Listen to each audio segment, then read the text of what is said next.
is the road from Tulum up to the highway that goes over to Chichén Itzá. It just gives you an idea of, as you're going through this tropical environment, they keep the road, and this road has foliage fairly close to the road. Now it's starting to thin out. Some of the heavily traveled roads where there could be banditos hiding in the brush, they actually cut it back like you see it cut back right now. Here's a good example of the road having not only no shoulders, but vegetation and sometimes trees grows right to the edge. This is not a big deal when you get used to it. If you have a problem with your vehicle, you fix it like the tire blows, you fix it right here in the middle of the street, people go around you. But I've been on this road now for 15 miles and I don't think I've seen more than maybe 8 cars go past me, coming towards me. So it doesn't really create a big problem. Think of the incredible amount of money saved by not having to build the equivalent of a full lane that seldom, if ever, gets used.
This is from the main courtyard. That is the pyramid of Kukulcan.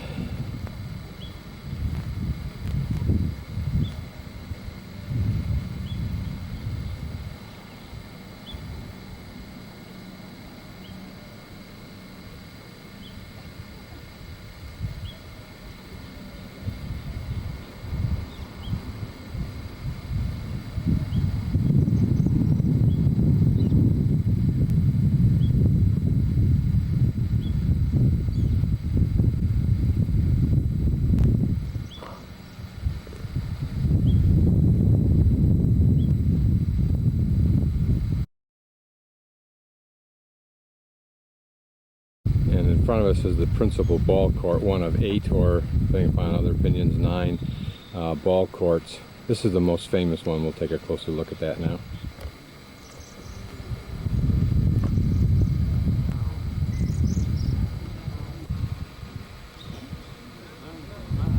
Not hard to imagine the drama of the games that took place here. There the hoops are. These are carvings. It's hard to decipher at this point.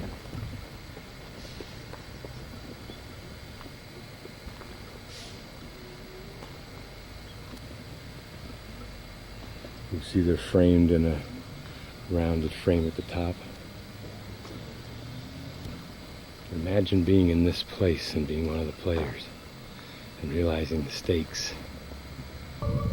Imagine being in the game and looking up at this temple area, the large feet, probably the king there with his entourage. All of this in brilliant, brilliant red coloring.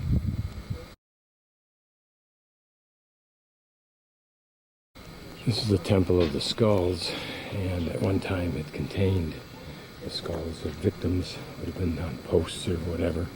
But the walls are a continuous series of skull pictures. You can see the teeth remind you somehow of Dachau and some of the drawings that were done of that, but with the very enlarged eyes here, curiously.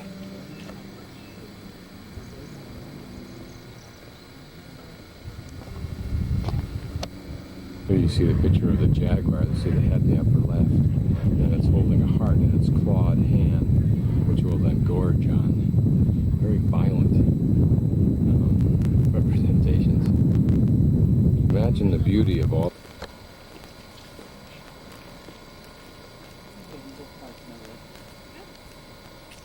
Here is a rare picture indeed, and that's of Chichén Itzá without any people.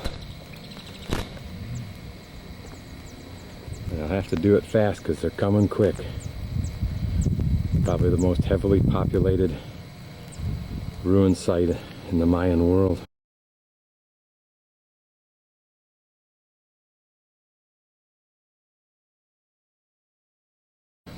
This is the huge pyramid known as Castillo, or Kukulcan's Pyramid. We'll climb to the top of that in a few moments. Now at the base, and we'll climb up these stairs. It's too steep to climb this part to the right. I tried. You may as well come with me.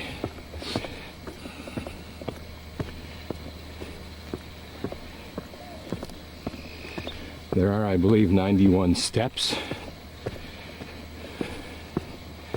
and times 4 plus another one at the top, I think it is. It comes out to something like 365 stairs, and it is steep.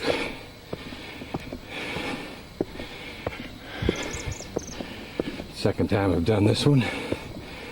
Not so bad if you're warmed up.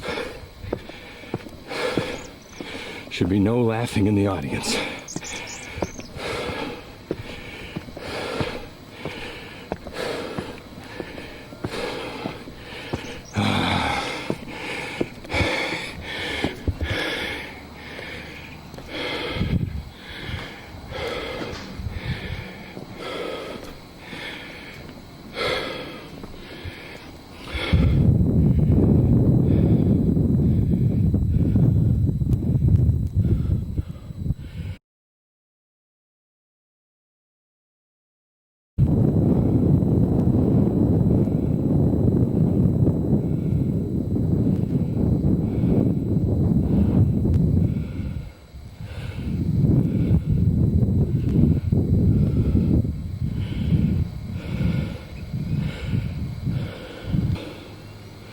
I'm panning quickly because the battery's going to go on me any sign now.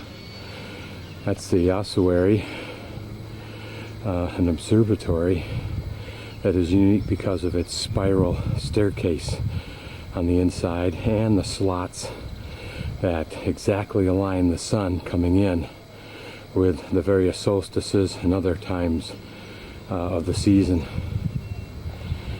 And it's from that observatory that the Mayan priests dictated the days for planting, etc. You can see that this is a side that has not been restored.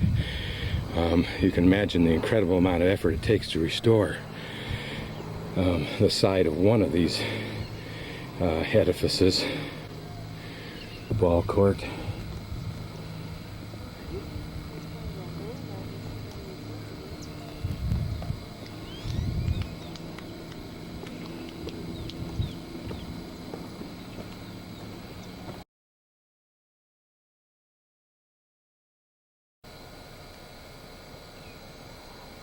Here we are in the chambers. These are the huge serpent heads at the base of each of the steps of the Great Pyramid. And the opening angle, the top part of it, is supposed to allude, in theory, to the sky. In other words, it's supposed to indicate the angle of looking up to the sky. I'm not quite sure what that means. Terribly weathered remains of Chakmul in the reclining position with his feet pulled in tightly. And in the center, where it's all eroded out, would have been a small bowl. And it's in that bowl that the heart was placed after it was removed forcibly from the body.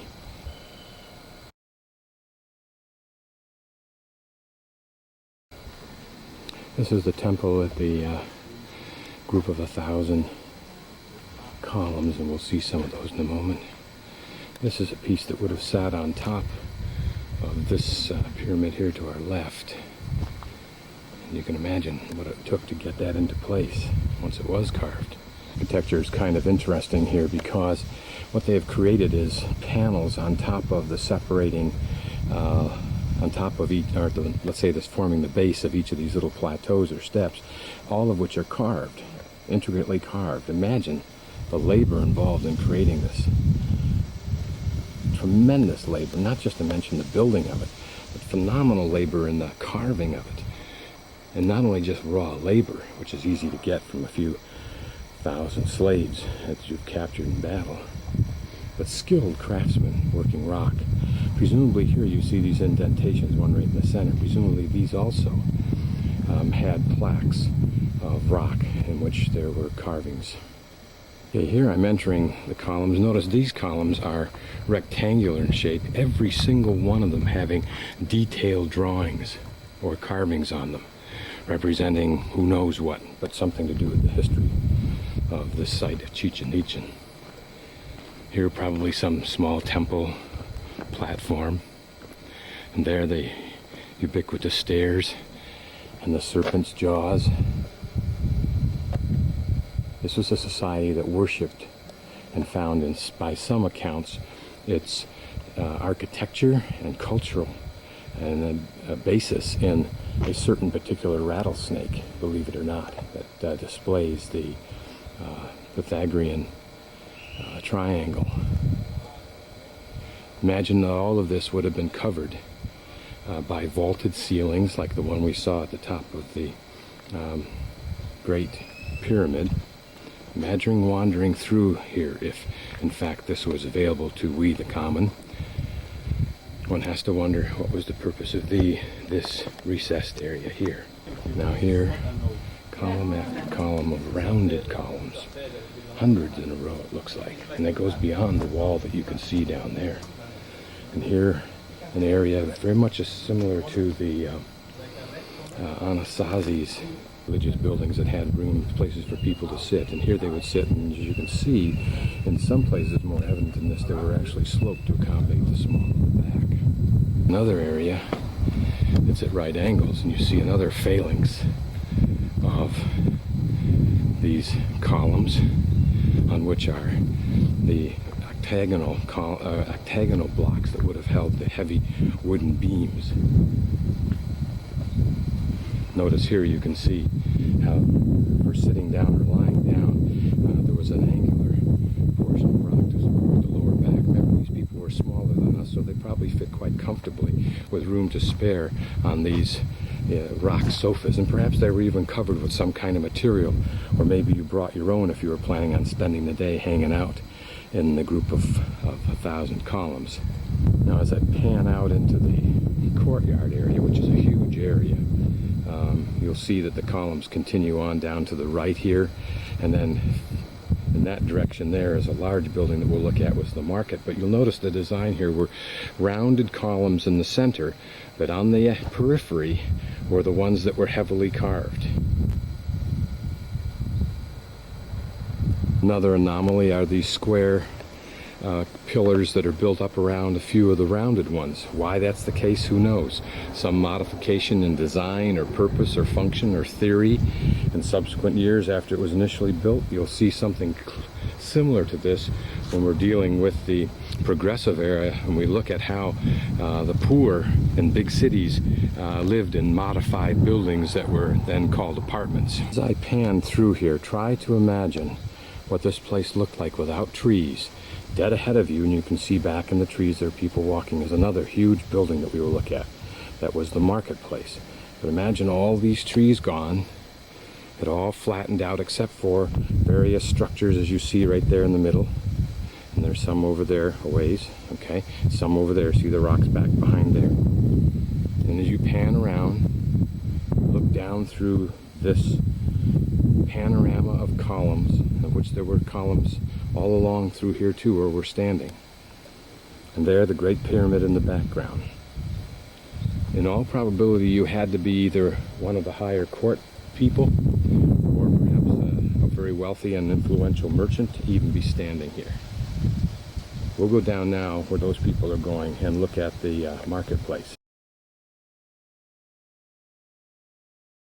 This is an example of what decorations were on these buildings. This is the Chakmul, god of rain, and here's an example up close of what's called a mask. And it has this god had a big nose, and this is his nose. His eyes are right to the right and left of it. The holes, I think, might have been the ears, but I'm not sure. And if you look below, you can see the mouth. And there's also a duplicated one above it. Sometimes there were as many, like at Uxmal, a place that we'll visit later today. There were, I think, hundreds of masks on one building. Similar perhaps in the way the Catholics, the more candles you put up, in theory, the greater reverence you're showing, or whatever it is that we put candles up for. But the more you do, the better it is. If it sounds like I'm talking fast, it is because I'm afraid the battery will go, and I want to show you as much as I can. Through jungle right now, none of which would have been here. To our left is one side of a ball court, one of 8 to 9 alleged ball courts at Chichén Itzá.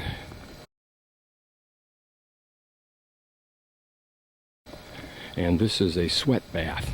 This entire building was built for the purpose of priests having a way to cleanse themselves in a steam bath. Rather an expensive endeavor. Here, looking through here, you can see the second mound that would have formed the ball court, and which is underneath there at some time if there's money and interest in restoring it. This had three functions. This first part is the waiting room. Notice the little sitting area, reclining area. Over here was some kind of a small temple type of environment with the temple platform here and whatever occurred back in there. And then inside here, and I won't go in, but I'll just show you with the camera, you can see for yourself, was where the steam took place. Water poured on hot rocks, again by slaves.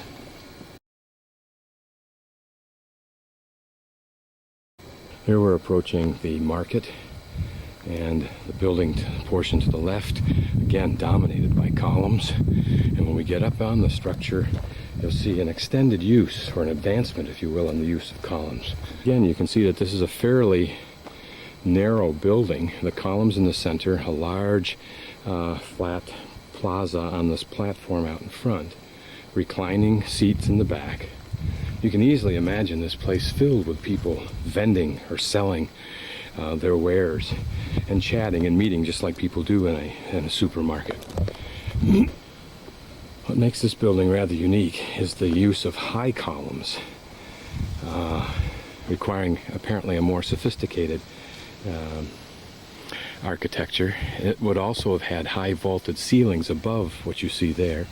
You can get a sense of the much higher walls.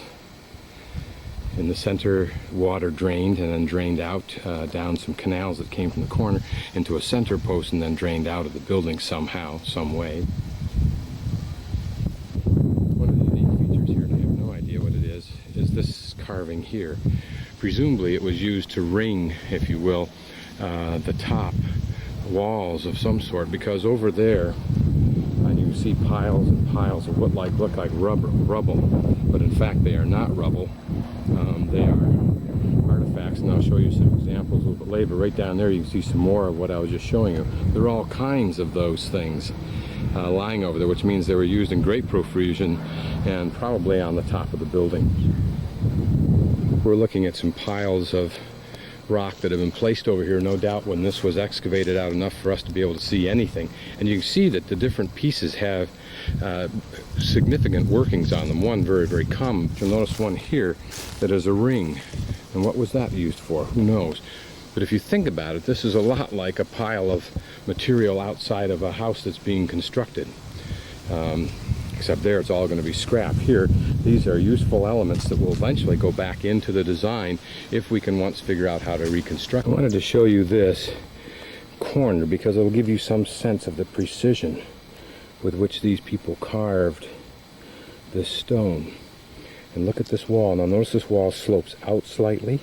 The curve is not only a curve, which is difficult, but it also slopes out gradually. And notice that this was done precisely on stone that was then to be covered with stucco. So why the need for such precision? And yet it was inherent here. So a certain pride, a religious pride in the quality of work that was done.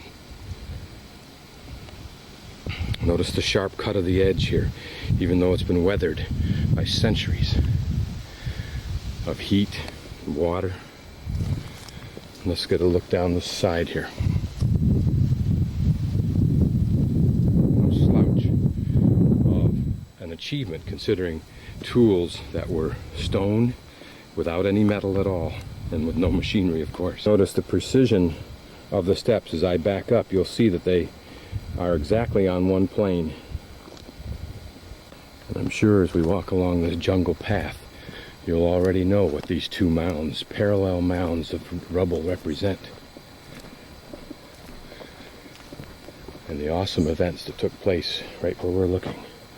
Imagine if we could remove not only the trees and the foliage and restore all the rock to its place, but if we could restore the sounds, the energies, the emotions of this place on just one day.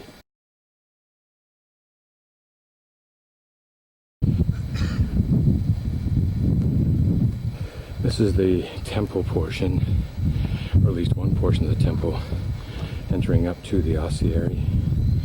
And here you see again the serpent, the rattlesnake, and all down the edge here of the stairs you can see a pattern. And that pattern persists.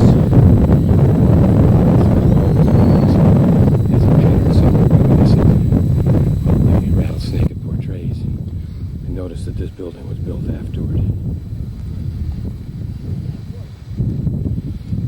What makes the observatory so unique is it had a staircase. You can see some of the wooden treads, or at least replacements of the wooden treads that provided access to spiraling steel shell design. You'll also notice here the big nose of Chak, the god of rain.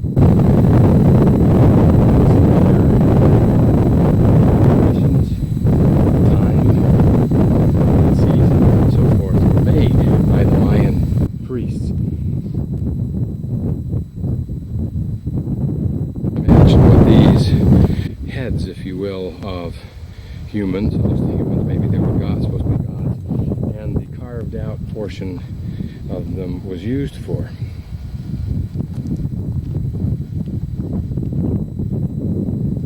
They line the wall, top of the wall around this observatory. We'll go inside in the hopes that we can see something here. Here you can see how it curves up. You can see various places where the wood stuck out. Would have provided the stairways, perhaps. And then here, another inner chamber. Perhaps you started at the inside here and then at some point further up worked to the outer part of the spiral. I don't know.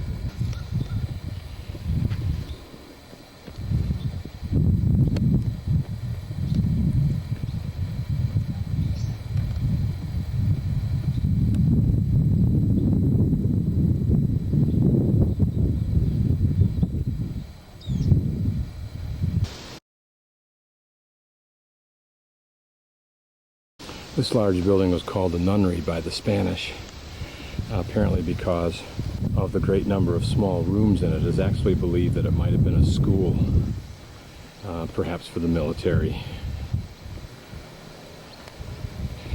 Very steep stairway here, going up to what have been the classic temple area on top. And here a good example of how the stone has literally fallen down or weathered down. The inside's crumbling, probably from water erosion, removing the soil from inside that held up the wall. Almost like a block of ice cream that slowly starts to melt from, let's say, a heat lamp to the side of it. Because you can see other parts of it that look like they've maintained themselves well. And down here I noticed something kind of cute to look at. These are some of our friends, the leaf cutter ants, hauling some flowers, yellow flowers from somewhere. We should be able to find them along their highway system, if you will. Careful not to step on it. But is it any surprise that the Mayans found some justification for the industry of creating these buildings and also of having slaves, because ants do the same? While the ants build huge complexes underground, no surprise that man might, by analogy, suggest to themselves they should do it above ground. See from the blossoms that I found that I'm right beneath the tree that gives these, and here you can see the ants doing their job, cutting these things apart. They seem tough enough to haul a whole enchilada, but I believe they're taking the time to cut it apart. There's a chunk being removed right now.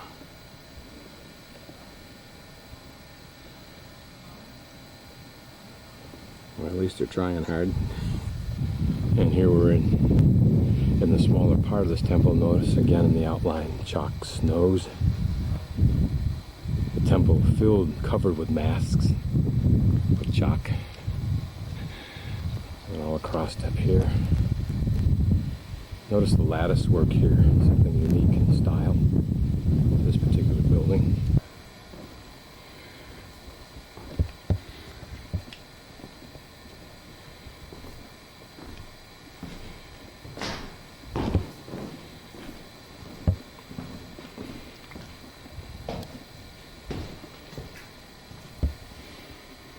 This represents an earlier construction of a temple. You can see it right there on the right, followed by probably a temple built around this earlier one. An inner courtyard, which is typical of almost all Mayan, Mexican, Guatemalan home designs, is the center courtyard.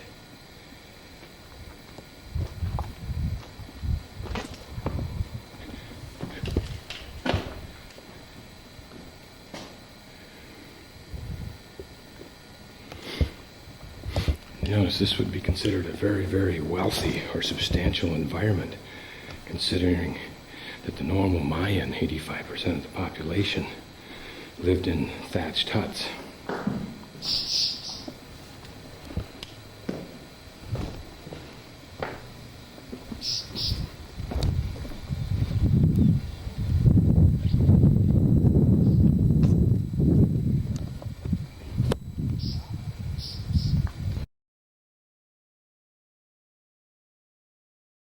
Presumably this structure was built as a home for 3 brothers. Ergo the 3 doors, and at the top 3 individual masks across the top.